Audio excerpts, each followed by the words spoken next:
অনেক শাশুড়িরা আছে, আপনাদের এলাকার অবস্থা জানি না, নিজের পুত্রবধূকে দিয়ে শুধু কাজ করায়, নিজের মেয়েকে বিয়ে দিয়েছে আরেকজনের ঘরে, প্রত্যাশা করে সেখানে যেন নিজের মেয়েকে রাজকুমারী করে রাখে, আর নিজের ঘরে যে আরেকজনের মেয়েটা বউ হয়ে এসেছে তাকে কাজের বুয়ার মতো রাখতে চায়। কথা বলেন না কেন, আছে না?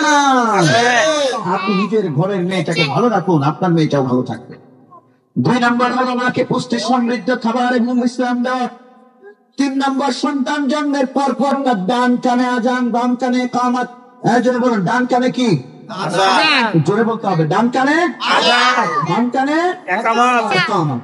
ছেলে হলেও মেয়ে হলে, অনেকে মনে করেন মেয়ে হলে দিতে হবে না, মেয়ে হলেও দিতে হবে। ভাইরা আমার, মসজিদের মুয়াজ্জিনকে ডাকার দরকার নাই, বাবা দেবেন। যদি পুরুষ মানুষ না থাকেন, মহিলারা হলেও সন্তান জন্মের সাথে সাথে ডান কানে আজান এবং বাম কানে ইকামতের ধ্বনি শুনিয়ে দিতে হবে।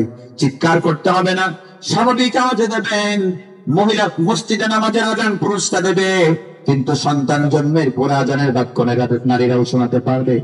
বেনিফিট কি? আল্লাহ নবী সাল্লাল্লাহু আলাইহি ওয়াসাল্লাম বলেছেন, من ولد له مولود فأذن في أذنه اليمنى وأقام في أذنه اليسرى لم يضره أم الصبيان।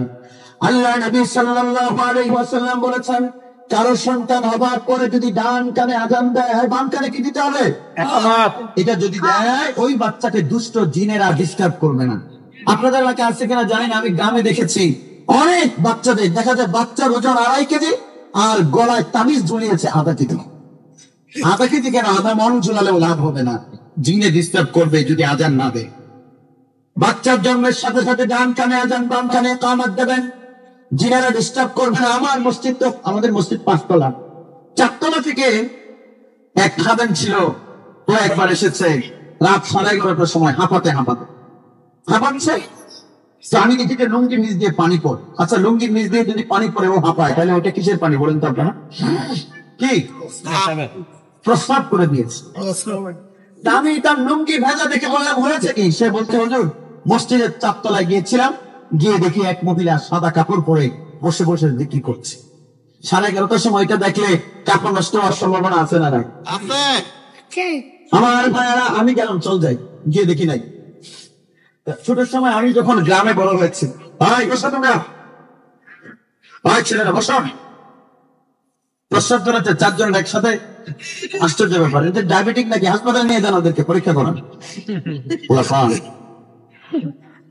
আমি তো ডাক্তারি ইংরেজি